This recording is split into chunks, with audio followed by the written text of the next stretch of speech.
तो सबसे पहले समझने वाली बात यह है कि कैरेक्टरिस्टिक्स हम लोग समझने वाले हैं म्यूजिकल साउंड की, ठीक है। तो आप लोग अगर डिफरेंस नहीं मालूम है म्यूजिकल साउंड और नॉइज में, तो मैं आपको थोड़ा सा आइडिया दे देता हूँ। देखो, म्यूजिकल साउंड वो साउंड है जिसकी एक पर्टिकुलर फ्रीक्वेंसी है, ठीक है ना। एक पर्टिकुलर फ्रीक्वेंसी है, एक पैटर्न है, उस पैटर्न पे उसका जो वेव्स हैं वो फ्लो करती हैं, एक पैटर्न के ऊपर जो है वेव्स फॉर्म होती हैं। जबकि जो नॉइज है उसमें कोई पर्टिकुलर पैटर्न नहीं होता, बल्कि एब्रप्ट साउंड भी प्रोड्यूस हो सकता है, अचानक से लाउड हो सकता है, अचानक से बहुत ही ज़्यादा स्लो साउंड हो सकता है, तो वो नॉइज को शो करता है।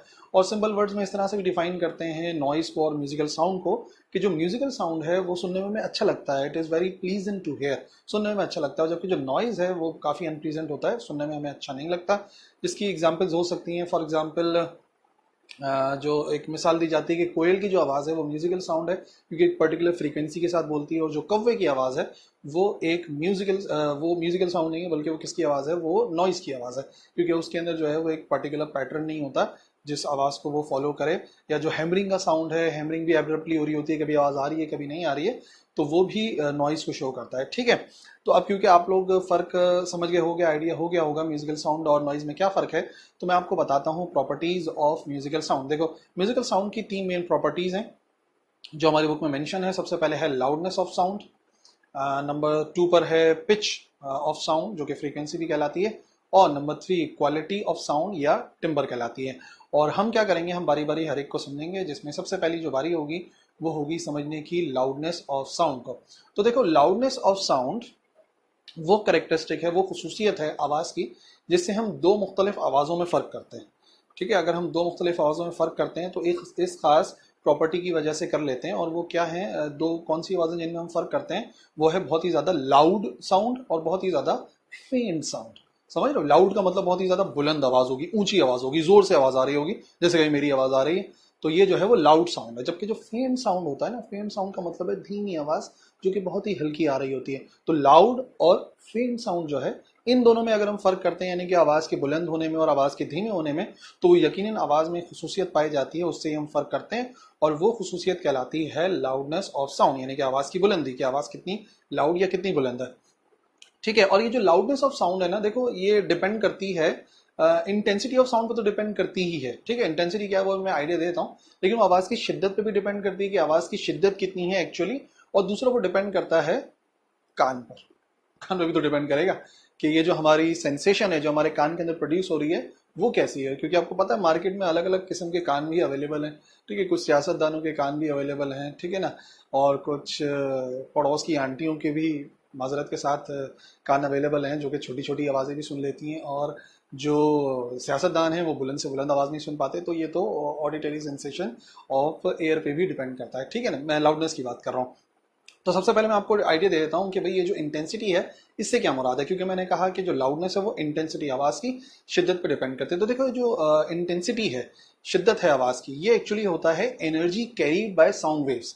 वो एनर्जी जो कि कैरी करती हैं साउंड वेव्स परपेंडिकुलर एरिया, ठीक है, पर यूनिट परपेंडिकुलर एरिया, जो परपेंडिकुलर एरिया पर कैरी करती हैं, पर यूनिट एरिया है, ठीक है। Energy carried by sound waves perpendicular per unit area, ठीक है। पर यूनिट एरिया यानी कि एक पर्टिकुलर एरिया पर वो कितनी एनर्जी को कैरी करती हैं, उसको एक्चुअली हम कहते हैं। और इन यूनिट टाइम, ये भी बड़ी इंपॉर्टेंट बात है, क्योंकि हमारे बुक के अंदर इस बात को क्लियरली मेंशन नहीं किया गया है, लेकिन याद रखो, energy carried by sound waves per unit area per unit time, ठीक है। पर यूनिट एरिया में कितनी होती है, पर यूनिट टाइम कितनी होती है, तो वो कहलाती है आवाज़ की शिद्दत। जैसे मिसाल के तौर पर रोशनी की शिद्दत होती है ना, आंखों में चुभती है रोशनी, तो हम कहते हैं कि आवाज़ जो रोशनी है बहुत ज़्यादा शदीद है, ठीक है, उसकी शिद्दत ज़्यादा, इंटेंसिटी ज़्यादा। सिमिलरली कुछ आवाज़ें होती हैं जो कान में भी जाके पेन प्रोड्यूस कर सकती हैं, तो इसका मतलब बहुत ज़्यादा शदीद आवाज़ें हैं, उनकी इंटेंसिटी बहुत ज़्यादा है, ठीक है। तो जो इंटेंसिटी ऑफ साउंड है उसको हम वॉट पर मीटर स्क्वायर में मेजर करते हैं, क्योंकि मैंने बताया ना, energy per unit area per unit time.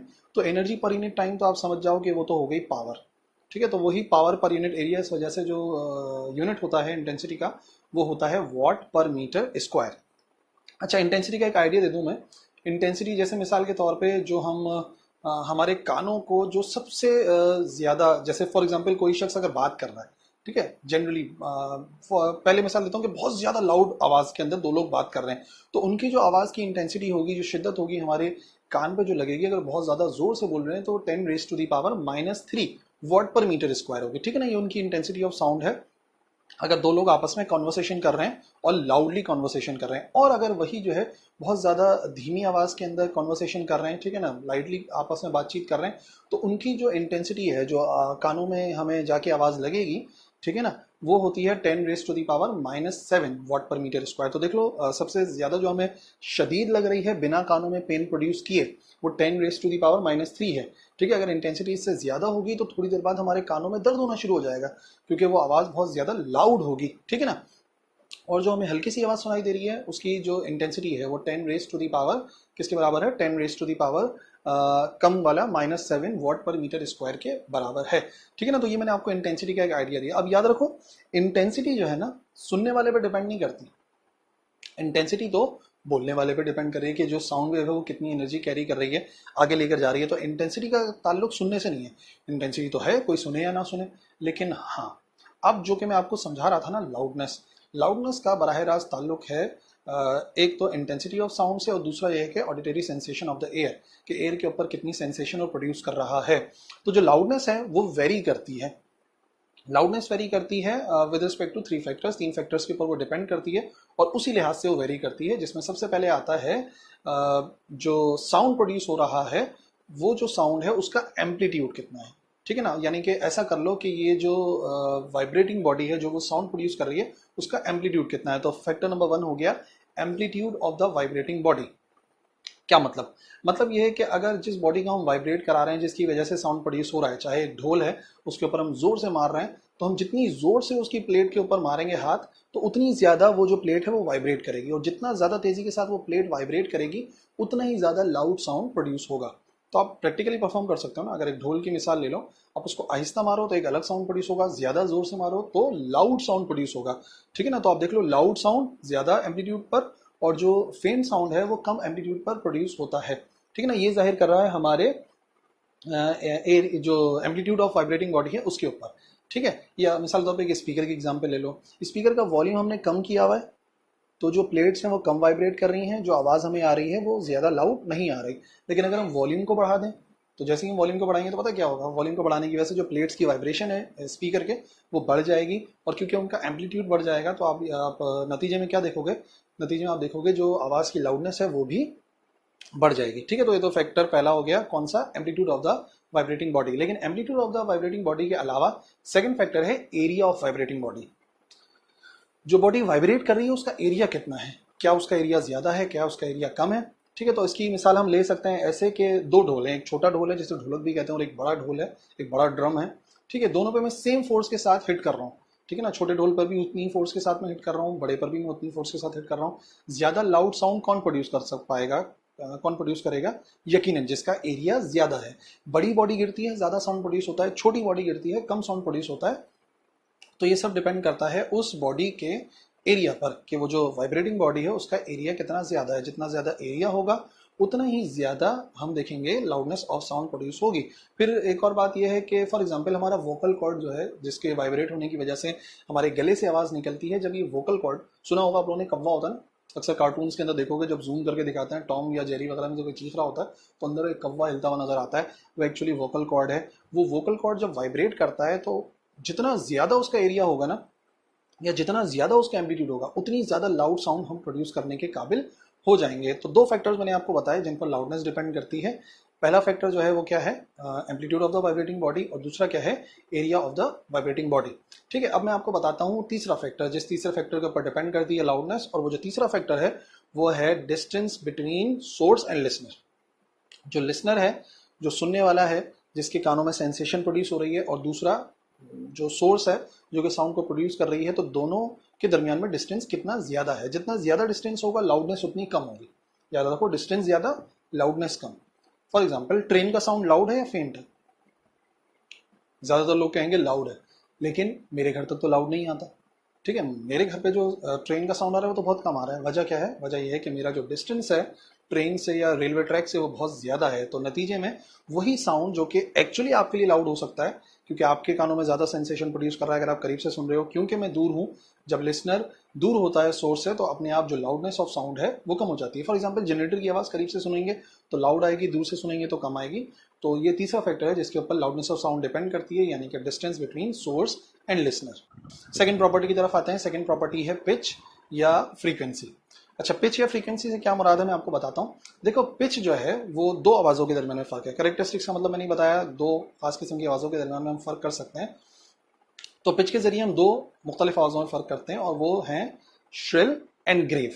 ठीक है ना, यानी कि बहुत ज़्यादा पतली आवाज़ और बहुत ज़्यादा भारी आवाज़। ग्रेव का मतलब भारी आवाज़ होती है और श्रिल का मतलब बहुत ही ज़्यादा पतली सी आवाज़ होती है। तो यकीनन ये आपकी सेंसेशन है कि आप बाकायदा अंदाज़ा लगा सकते हैं कि एक दुम्बे की आवाज़ कैसी है, एक चिड़िया की आवाज़ कैसी है। यकीनन जो दुम्बे की आवाज़ है वो आप ग्रेव सुनेंगे, भारी आवाज़ सुनेंगे। जबकि आप जब एक चिड़िया की आवाज़ सुनेंगे तो भारी आवाज़ नहीं होगी, वो कैसी साउंड होगी, वो बहुत ही ज़्यादा श्रिल साउंड होगा। ठीक है, और ये जो श्रिल होना है या ग्रेव होना है किसी भी आवाज़ का, यानी कि पतला होना है, भारी होना, जैसे मिसाल के तौर पे आम तौर पे मर्दों की आवाज़ भारी होती है, ठीक है, और औरतों की आवाज़ पतली होती है, लड़कियों की आवाज़ पतली होती है। इसकी वजह क्या है मैं भी आपको समझाता हूँ। सबसे पहले फैक्टर समझ लो, ये जो पिच है ना, इसको हर्ट्स में मेजर करते हैं और ये डिपेंड करती है एक और प्रॉपर्टी के ऊपर जो कि है फ्रीक्वेंसी, उसको भी हम हर्ट्स में मेजर करते हैं। फ्रीक्वेंसी का मतलब कि वेव जो है वो कितनी जल्दी जल्दी बन रही है, यानी कि जो वाइब्रेटिंग बॉडी है वो कितना तेज़ी के साथ वाइब्रेट हो रही है। जितना तेज़ी के साथ वाइब्रेट होगी ना वाइब्रेटिंग बॉडी, उतनी ज़्यादा श्रिल साउंड प्रोड्यूस होगा, यानी कि उतनी ज़्यादा हाई पिच साउंड प्रोड्यूस होगा, यानी कि उतना ज़्यादा फ्रीक्वेंसी वाला साउंड प्रोड्यूस होगा। तो ये जो खवातीन की आवाज़ पतली होती है ना, उसकी वजह है कि उनका जो वोकल कॉर्ड है ना, जो कव्वा है, वो बहुत तेज़ी से वाइब्रेट कर सकता है। ये सलाहियत अल्लाह ने उन्हें दी है। और दूसरी बात ये कि वो पतला भी होता है। ठीक है ना, जाहिर सी बात है, एक चीज़ है जिसका मास कम है तो वो तेज़ी के साथ वाइब्रेट कर सकती है। जबकि जो मेल वोकल कॉर्ड है ना, जो लड़कों का होता है, मर्दों का होता है, तो आप देखेंगे कि उनका जो वोकल कॉर्ड है उसका आमतौर पे वो होता ही भारी है। और जब वो वाइब्रेट करता है, जब वोकल कॉर्ड वाइब्रेट करता है तो उतना तेज़ी से वाइब्रेट नहीं कर सकता, यानी कि स्लो वाइब्रेट करता है। और स्लो वाइब्रेट करने की वजह से क्या होगा, यकीनन जो फ्रीक्वेंसी है जिससे वो वाइब्रेट कर रहा है वो कम होगी। और जब फ्रीक्वेंसी कम होगी तो अपने आप पिच कम होगी। और पिच कम होने का मतलब क्या हो गया, जो साउंड प्रोड्यूस होगा वो लो पिच होगा। लो पिच का मतलब भारी साउंड प्रोड्यूस होगा।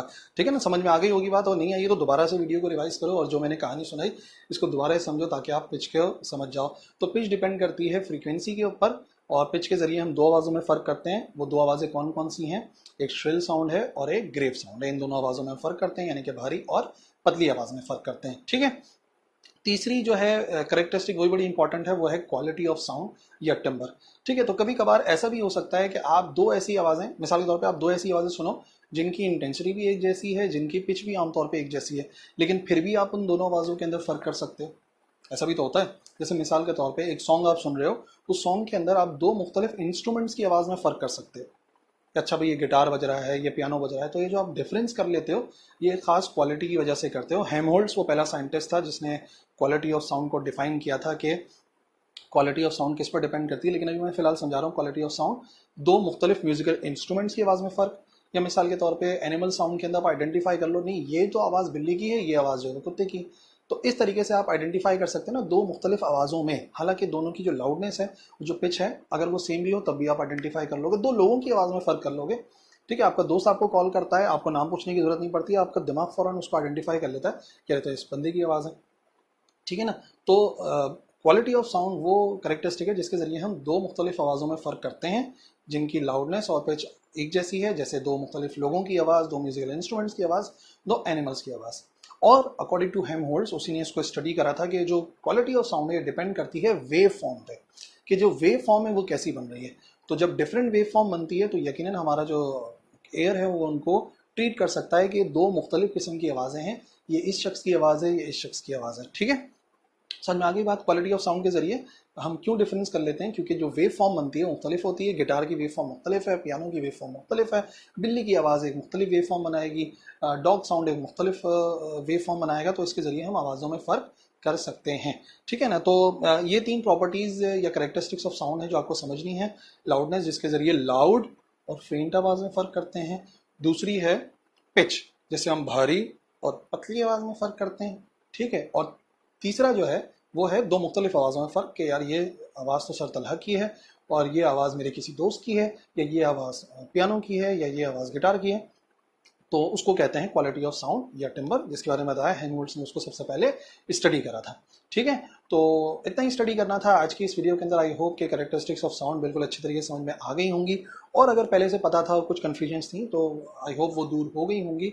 नहीं हुई है तो लिखो कमेंट सेक्शन के अंदर, मैं इंशाल्लाह रिप्लाई करूंगा। इस लेक्चर के लिए इतना ही है, अगले लेक्चर में मिलेंगे। अल्लाह हाफ़िज़।